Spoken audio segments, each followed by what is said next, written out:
Friends, அன்னைக்கு நான் வந்து ஆசிஃபா ஹோட்டலுக்கு போயிருந்தேன் அப்படின்னு சொல்லிட்டு ஒரு குட்டி சாட் வீடியோவும் போட்டிருந்தேன்.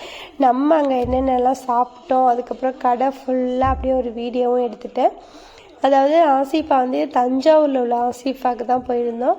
நம்ம போன டைம் வந்து நைட்டு கரெக்டாக 9:40 ஆயிடுச்சு. அதனால கூட்டம்லாம் யாருமே இல்லை, கூட்டம் இல்லாமல் தான் இருந்துச்சு. அங்கே போனோடனே அந்த பசங்களுக்கெல்லாம் மீட்டிங் போட்டுட்டு இருந்தாங்களா, அதுக்கப்புறம் எல்லாருமே உள்ளே போயிட்டாங்க. பாவம் போய் மீட்டிங் போட்டிருந்ததை கெடுத்த மாதிரி தான் இருந்துச்சு, பாவமாக இருந்துச்சு. அதுக்கப்புறமேட்டுக்கு புதினா தண்ணி, ஆசிஃபா எல்லா ஹோட்டல்லையுமே இப்போ புதினா தண்ணி தான் வைக்கிறாங்க. அது உடம்புக்கும் கொஞ்சம் நல்லது, அதனால ஓகே அப்படிங்கிற மாதிரி இருந்துச்சு. இடம்லாம் எவ்வளோ அழகாக இருக்குது அப்படின்னு பாருங்களேன். நான் இது எடுத்தது பக்கத்து கபோர்டு. நான் என்னென்ன சாப்பாடெலாம் நம்ம வாங்கினோம், நம்ம என்னென்ன சாப்பாடெலாம் சாப்பிட்டோம் அப்படிங்கிறதெல்லாம் நான் 1 by 1 காட்டுவேன். ஒரு முக்கியமான விஷயம் என்ன அப்படின்னு சொல்லி பார்த்தா, குழந்தைங்களெல்லாம் கூட்டிகிட்டு போனால் அதுக்குன்னு ஒரு வீல் சேர் மாதிரி இருக்குது, செம சூப்பராக இருக்குது. அந்த சேரில் வந்து அந்த பிள்ளைங்களை உட்கார வச்சு பெல்ட்டு மாதிரி இருக்குது. அந்த பெல்ட்டை போட்டால் பிள்ளைங்க கீழே விழுவாமல் அது பாட்டுக்கு சாப்பிடும். அந்த மாதிரி தான் இருந்துச்சு.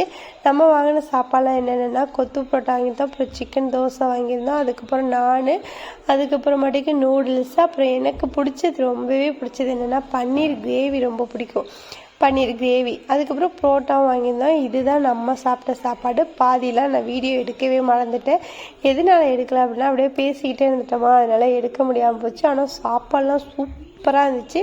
அதில் ஹைலைட்டு சிக்கன் தோசை தான். வீடியோ பிடிச்சதை லைக் பண்ணுங்கள், ஷேர் பண்ணுங்கள்.